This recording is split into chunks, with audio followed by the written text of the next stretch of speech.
Welcome back to Law Talk NH Unfiltered. In this episode, we're digging into what happens immediately after someone is arrested. Specifically, what law enforcement can and can't do when it comes to questioning a suspect, and how Miranda warnings, voluntariness, and the idea of interrogation all play a role in whether a suspect's statements can actually be used in the courtroom.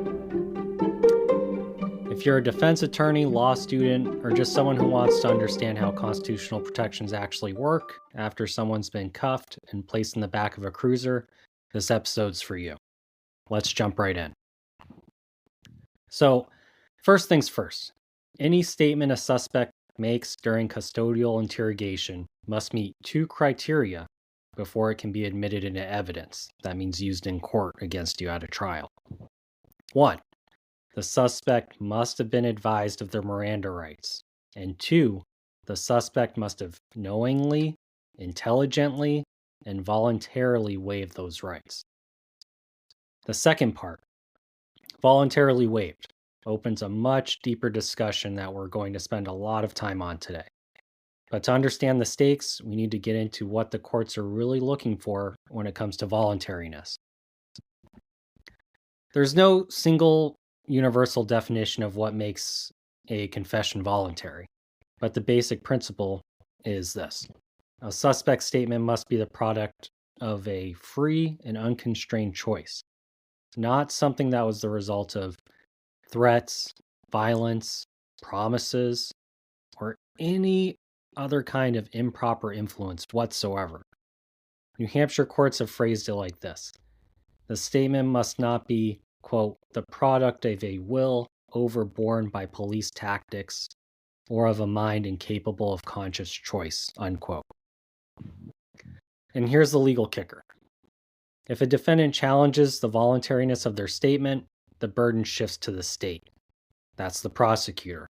So now the prosecutor has to prove, beyond a reasonable doubt, to the court that the statement was voluntarily given. There's no checklist that applies in every case. Instead, courts look at the totality of the circumstances, as we've gone over before in prior episodes. Everything about the suspect and everything about how the interrogation went down. Let's start with the suspect. Here are the factors courts usually look at when evaluating whether the suspect was in a position to make a voluntary decision. Of course, there's the suspect's age, whether they were educated or had the intelligence to understand what was happening. That can sometimes be the language barriers. Whether they were under the influence of drugs or alcohol, any past experience with law enforcement, even the general character of the suspect, their physical and emotional condition as well. This analysis is about capacity. Did the person actually have the ability to make a conscious, entirely voluntary decision? Next, the court examines how the police behaved during the interrogation. Again, we're looking at the totality of the circumstances.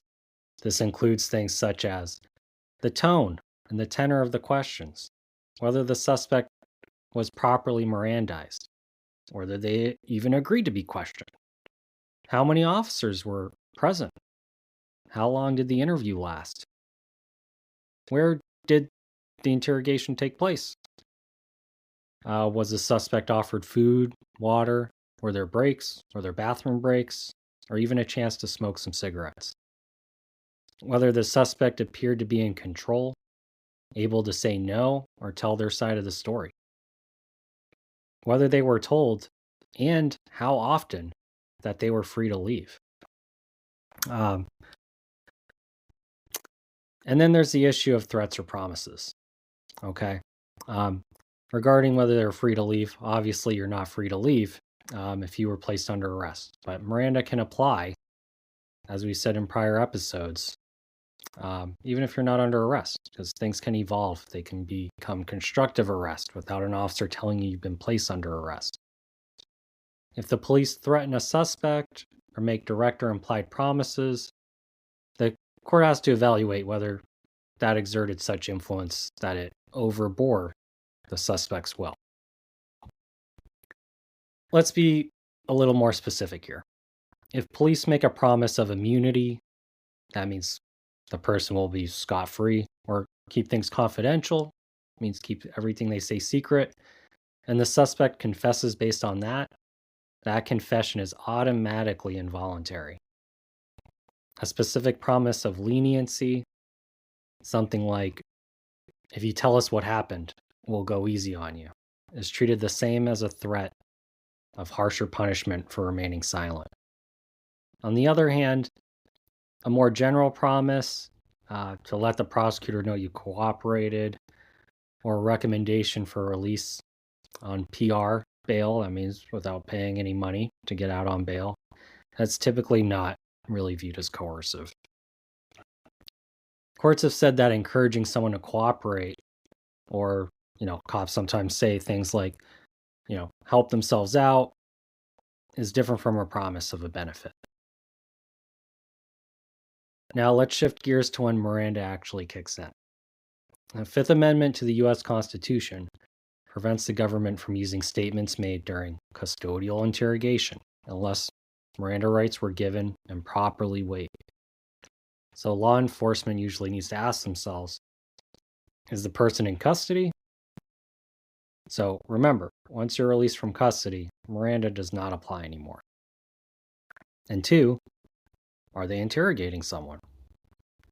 Miranda rights are only triggered when both of these are true. Now, interrogation isn't just asking any question. It includes what's called the functional equivalent of interrogation. Any practice that police should know is reasonably likely to elicit an incriminating response. Some examples of what we call functional equivalence. Let's say an officer walks into a cell block and calls out, "Hey, Jay," knowing that the suspect's nickname is Jay.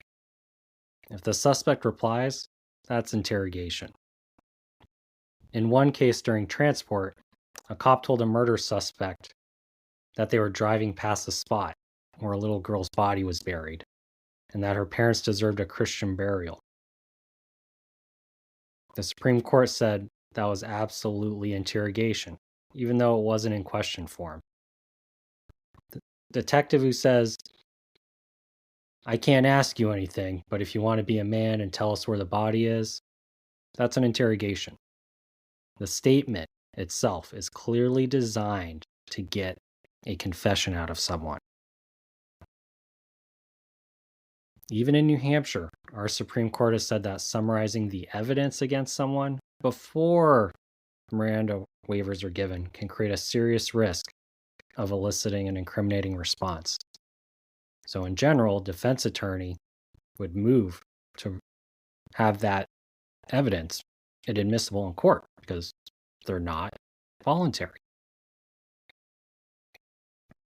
What's not an interrogation? Okay. Again, not everything a cop even says counts as interrogation. Here's some examples where courts have said Miranda wasn't required. Telling a suspect he's in serious trouble after finding 600 pounds of cocaine. Examining evidence in front of a suspect. Telling a suspect they're under investigation or wanted for specific charges. Showing surveillance footage to a suspect. Telling them what charges they're facing. The key factor, whether the officer should have known their words were likely to get a suspect to confess. If the comments weren't likely to get a response, Miranda doesn't apply. And also, it's commonly overlooked by suspects is routine biographical questions during booking don't count as interrogation. So they ask you your name, your age, your height, blood type, any sort of general booking questions. If you have any illnesses, those are things they just need to know in a general sense. Miranda is not required for those types of questions. There's also what's called a public safety exception. There's a narrow exception to Miranda, okay, and that's this public safety exception. For example, in a landmark case called Quarles, a rape suspect was arrested in a supermarket, and police found an empty shoulder holster. Without reading Miranda, they asked, "Where's the gun?" And the suspect said, "It's over there."